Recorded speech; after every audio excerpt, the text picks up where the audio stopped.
ladies and gentlemen, and all the young people who are here, a very good afternoon.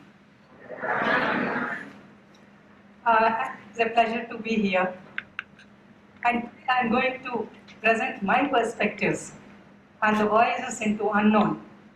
As a child coming from rural background, as a young adolescent and young adult who had to make a lot of adjustments to the cosmopolitan culture, and as a mother and adult with a lot of international exposure, and also from my experience of seeing and hearing boys and girls, women, policymakers, and several other stakeholders such as corporates, academic institutions, and so on. When we say voyages into unknown, I'm sure you will agree with me that all our journeys started right from the day we are conceived in our mother's homes. And when we get into this world, we don't even have a clue what, where, and how our voyages would be. And depending on the environment we grow up and several other factors, we go in different directions. But one thing I'm pretty sure, that all of us would want to live in a place where we are safe and secure, peaceful and prosperous, happy and healthy, and are provided with a clean and green environment. This is what the Sustainable Development Goals, which United Nations has declared and committed by all countries including India, that we will be achieving 17 goals with 169 targets by 2030. And the SDG goals precisely say this. It aims at developing this world for better futures for all, leaving no one behind. But when we say this, let us reflect how we are. What are some of the realities? Even today, there are millions of children and young people who are deprived of their basic rights to survive, thrive, and develop, and for being protected and made to participate in the planning and decision-making process. And they face several challenges. If you look at the demography, the most worrisome is the declining child sex ratio. Today we have 919 girls for 1,000 boys, which is quite alarming. And even today, 41 babies out of 1,000 live births are not there to celebrate their first birthdays. And the most concerned is 2/3 of them do not even see the first month. And every day you will be seeing a lot of newspaper items, electronic media. Lot of children are facing many forms of violence, abuse, particularly girls, and the neglect, which leads to toxic stress on them, resulting in poor psychosocial development as children, as young people, and also when they grow as adults.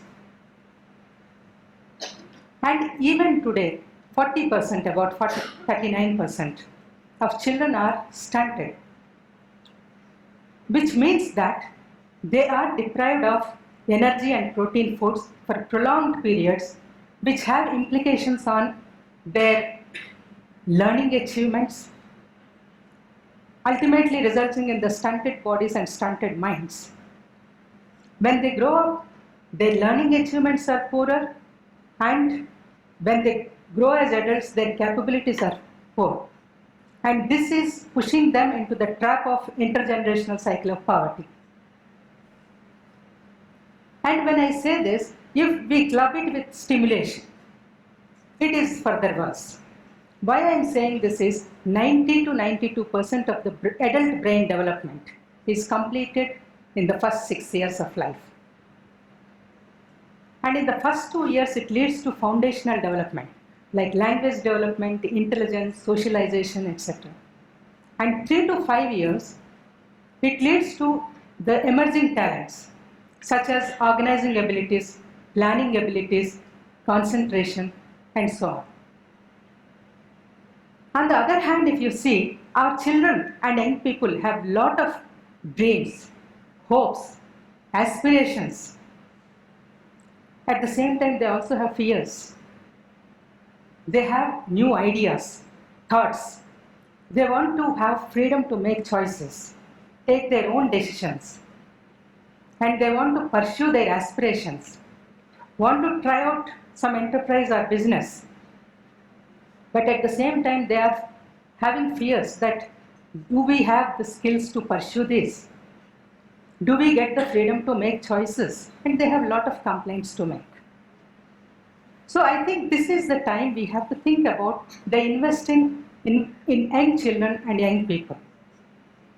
Because today if we invest, there will be greater dividends and the returns on investment when they grow up, which leads to ultimate the economic and social and cognitive capital of the country.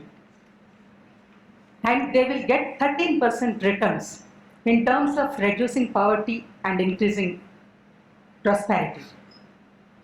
And in this background, I would like to propose some frontiers for action from all of us, including children. When I suggest these frontiers of action, I look at every dimension which has impact on children and young people. The first contact point for children is the home. Look at the kind of parenting we have. The simple fact of the magic of the parental touch, contact, and talking to children makes a huge impact. It results in the emotional development, psychosocial development, and cognitive development. And we need to spend time with children. We need to guide them, groom them, support them wherever they require our support. And we need to give them menu of options, what is good, what is bad, and what some of the advantages and what are the disadvantages. But ultimately we have to give them the chance to make decisions. So this is one area. And the second area which I would like to mention is the second area of contact, the schools, colleges, and universities. These should be the places for them to socialize, learn, improve their knowledge base, and learn many skills beyond even education. But how we are? Even today in majority of the educational institutions, we focus on assessing our children, our students, with the rote memories, the ability to read, ability to write, and ability to compute numbers. Are we preparing them for a future, better futures? Are we imparting them with 21st century skills? Like the imagination, curiosity, agility, adaptability, analytical skills, planning skills, communication skills,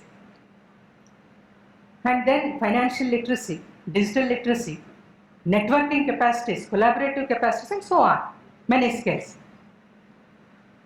And today if you look at, for example, take the engineering graduates. The researchers and evidences say that only 19% of the engineering graduates are working for what they have been trained. And can we say that the kind of education we are getting, are we in a position to take up the jobs immediately? For example, if we go to foreign countries, we have to study and invest in something before taking up the job. That should not be the case. And our educational institutes should be centers for overall development.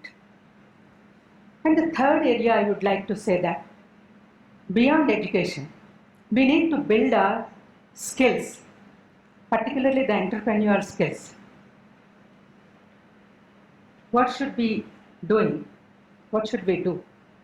For that, perhaps when you say the colleges and schools, it should start right from the early ages.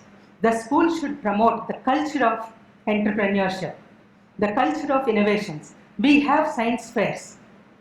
where a lot of innovative ideas come from children. And I have seen in different states some schools where children are encouraged to do small entrepreneurial activities. Keep the stationery box, get some profits, use that for student development, something like that. And the colleges should have the entrepreneurship courses. And these should be linked with the industry.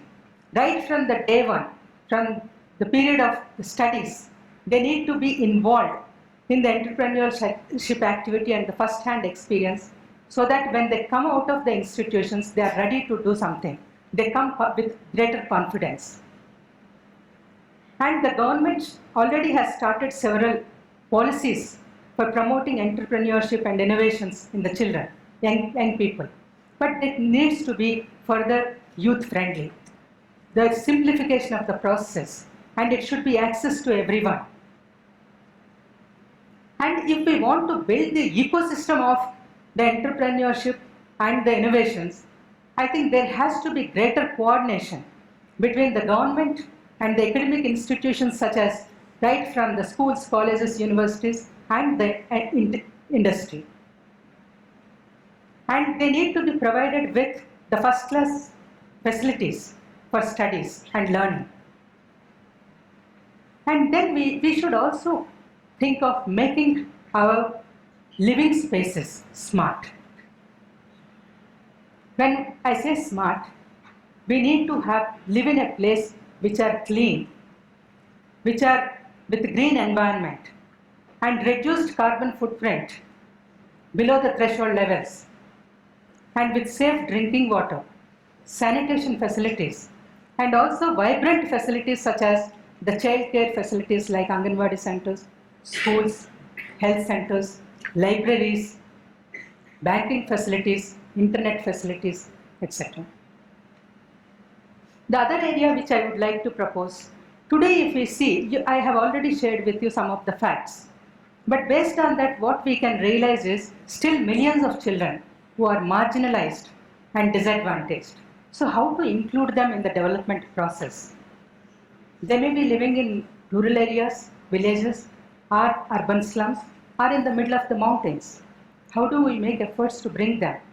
We need to build aspirations in them, provide the right opportunities for career guidance, career counseling, and provided financial support for their education, basic literacy, and developing the skills. And also, we need to look at the government has several social protection schemes. So how we link these marginalized and disadvantaged youth with the social protection schemes.